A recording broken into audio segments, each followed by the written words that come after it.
Bandidos, what up? Your boy Tux here, and I'm losing my mind over an insane Division 2 video. We're watching a player take down the Paradise Lost incursion solo on hardcore mode. If you don't know, hardcore means no respawns, one death, and it's all over.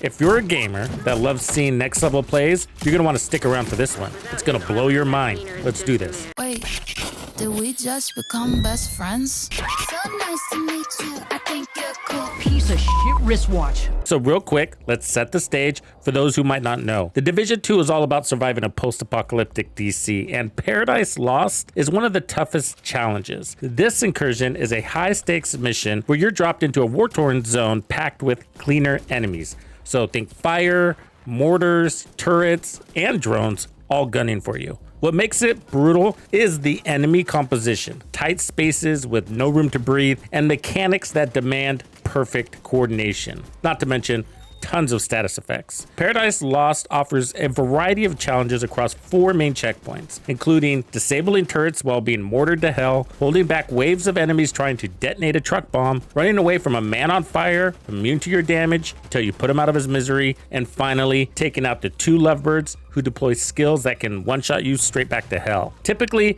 this beast is tackled by a 4-man team, usually a squad balanced with 1 healer and 3 all-out DPS to shred enemies. Everyone has a role to play, cover zones smartly, and time their moves to clear objectives without wiping. It's a grind that tests every bit of teamwork and strategy. Now, imagine doing all of that solo on hardcore mode, where 1 death ends it all, everything, your whole character. That's where this video comes in, and I'm hyped to see how this player pulls it off. Let's jump into the reaction and break it all down together. First, this player uses a Japanese handle that translates to masa masa. So shout out to this beast of a player. Just when you think you're good, you see dudes like this popping up in your feed. So I'm gonna drop a link to his video down below. Give him a pat on the back by dropping a like on his video. And after you'll see this, you'll understand why he deserves it. So I don't think you can actually set this up for solo unless you match up with the group and then they leave. So I think that's what he did. What he's doing here is taking out the fuel tanks out on the left.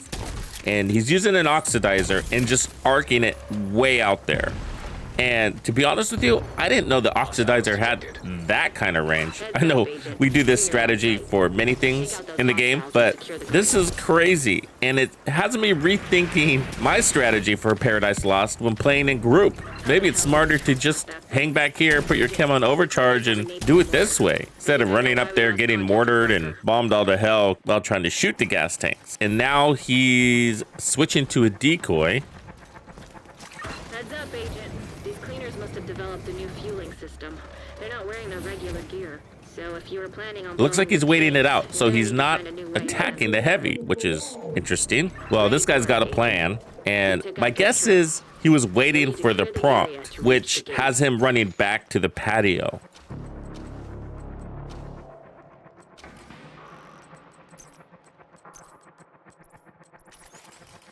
Buying him some distance. It doesn't look like they leave the patio once they lock themselves in there.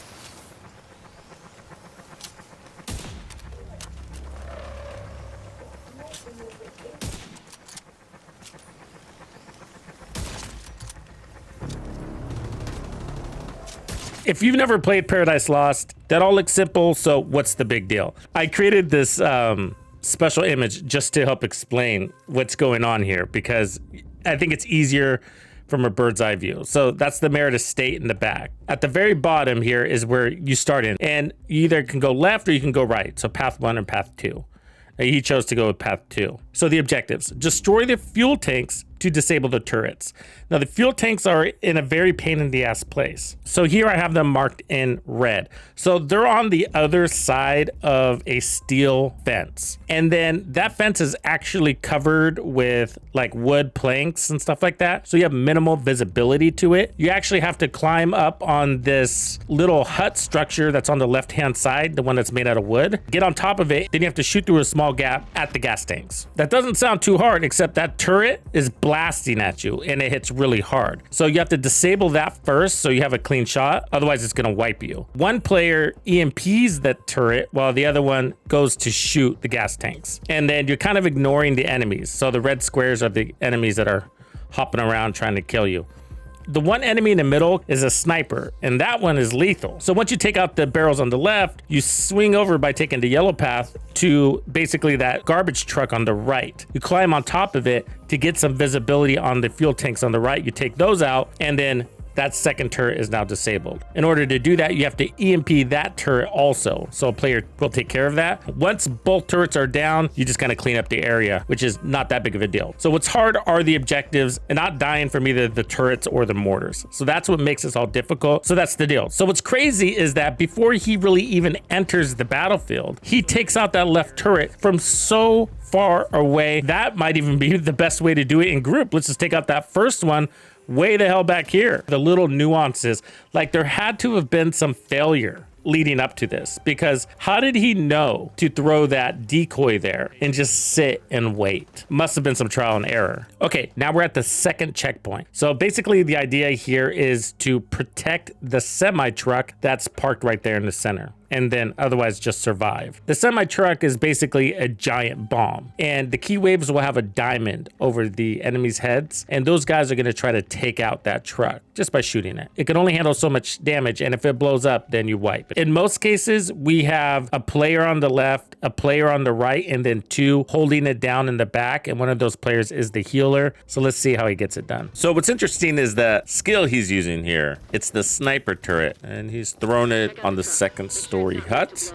And now he's taking out all of the gas tanks. He's creating a hazard on the field that will basically act like a moat, and he's going to use that as a way to control the crowd, because these status effects are strong enough to kill the enemy. So he does this appropriately fast, but he doesn't rush anything. So thank goodness there's no timer on this. There's about 4 key waves, an intermittent wave, and then a boss that acts like a big panic button at the end. It's a wipe mechanic, so he's got to take him out quickly. You'll know the key waves because those enemies will have diamonds over their head, and their objective is to destroy that tanker. So you got to kill them as fast as possible because they put out some good damage on it, and it can only take so much. So that green bar that you see kind of hovering over his head, that's the tanker's health. And there's also the snipers that come out with the heavy chungas that have the miniguns. So the snipers do chunky damage on it too. He's got to work around the map to take those dudes out. Usually we have one guy on the left, one guy on the right, 2 in the back, and one of those guys in the back is the healer, and he takes care of everybody from there. The rushers are just a big distraction. So he's avoiding them until he takes out everybody who's a priority, the ones putting out damage on the tanker, and then he'll deal with those guys. I mean, that's pretty cool what he just did there. I mean, that's a lot to manage. Sort of puts you in your place when you see some dude soloing this on hardcore and you find yourself failing when you're running with a team. So here he's using the fire to manage these ads, and he's got shock ammo, so I don't think he wants to use his St. Elmo's. Once the guy catches on fire, he doesn't need to shoot him apparently, because he's just gonna burn out. But yeah, he's exercising patience. All right, here's the next key wave, and it looks like he's gonna do the entire thing from this corner. So he has planted his flag here and called it home. Yeah, so he's yet to use that sniper turret. I don't think he's planning on using it to shoot at anybody, but I haven't noticed it actually picking up any aggro or anything like that. So man, he's got so many rushers back there. That's so annoying.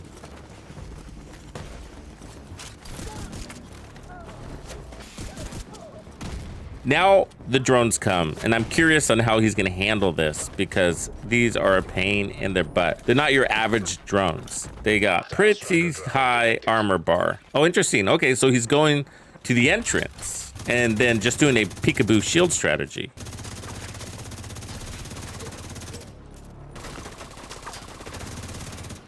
Okay, so now he's at the final wave, so he deals with the chungas, and then he's got to deal with the snipers. But this time, there's 2 snipers that come out per side, so 4 in total. So, as you can see here, there's a sniper directly ahead of him, and then another one on his right-hand side. Great work, Agent. You should be Well, there you go, he did it. So now he's got to take out this big, heavy chunga. That's a wipe mechanic. Hostile detected. Damn it, I missed one. Hostiles headed for the truck. And yeah, this guy can kill you even after the fact. Strikers, adrenaline rush, max protection from elites. Not that much armor though. Surprised. That was me. Okay, so here's I the think third someone box. is trying to break into the vault. So let me pause it here. Okay, so the boss is gonna spawn right in front of you. Now, he's immune until you hit him with one of the sprinklers. In order to hit him with one of the sprinklers, you have to get him to stand underneath an active sprinkler zone. The sprinkler zones are marked by those white tiles. Now, inside the room where the boss comes out of are the sprinkler valves. If you're wondering which part of this is the hardest to do solo, it would be this part. He's got to get the boss to stand under the sprinkler while going over there and hitting the valve. And so you have to kite the boss to get him to stand in the circle. Most of us would imagine this would take at least 2 players to do. One to kite, one to hit the valve. And then the other 2 players are usually clearing ads. You have clearing ad phases. So once you break the boss's immunity by getting him wet, then you have to DPS him down to the marker on his armor bar. At that point, he becomes immune again, and then it's rinse and repeat. But in between the rinse and repeat, you have some ad clear phases. Let's see how he gets it done, because this is nuts. So what you didn't see is that there are these intermittent stages between this one and the last major checkpoint, and he was using the busy bee to pick up stacks. He was marking a bunch of targets and killing them with his pistol, which is a slow way to kill dudes. But he needed the stacks. That way he could bust Wright's armor in that first round. And then when he rotates over to his shotgun, he's going to transfer all that damage, which is 20% per stack. That's a lot of damage. The shotgun gives you amplified damage per pellet on top of that. He just used an EMP. Oh, damn. That's insane what he just did. This is crazy. I don't know how he figured that out. Okay, I gotta pause it right here. So what he did was he shot out his EMP near the valve. So that way he could interact and activate the valve and then execute or pop his EMP so that it breaks the animation by staggering him so he doesn't have to sit there and crank on that pipe, because if he does, then he could die. And he needs to start putting out DPS. So that's just really creative and a smart way of doing things.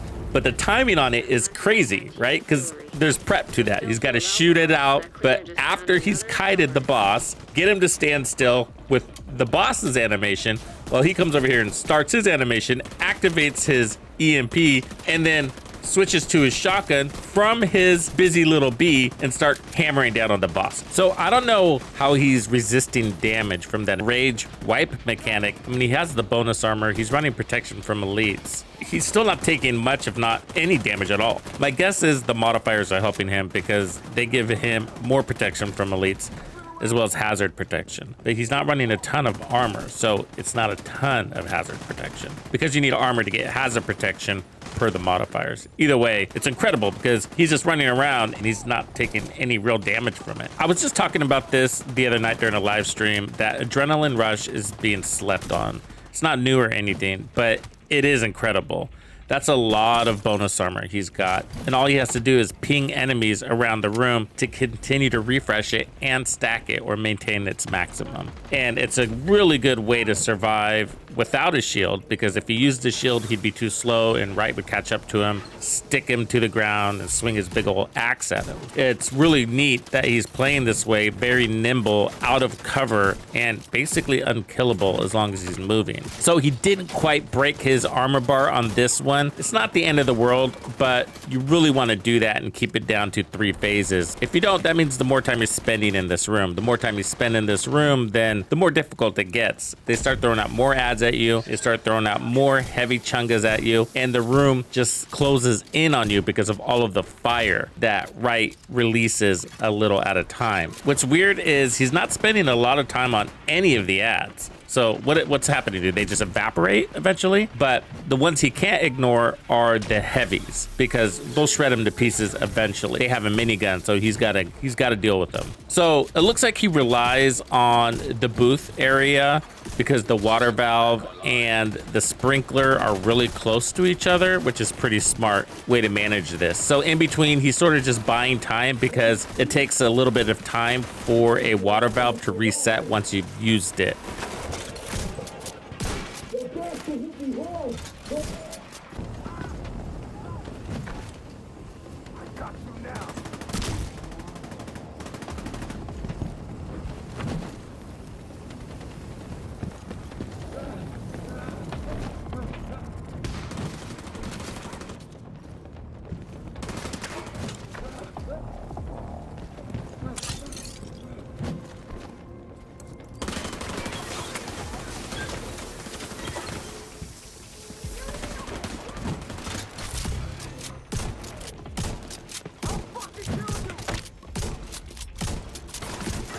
Wow, he did it. That's incredible, man. I gotta say. Potentially on fire. Still a man. He's got the strategy, he's got the patience, and he's got a tailored build that works. Can you imagine trying to do this with an all-red striker? No way, right? That's basically it. So let's skip to the next section, which is the boss section. Okay, so let me prep you for what you're about to see go down. So you have the lovebirds, the big one and the little one.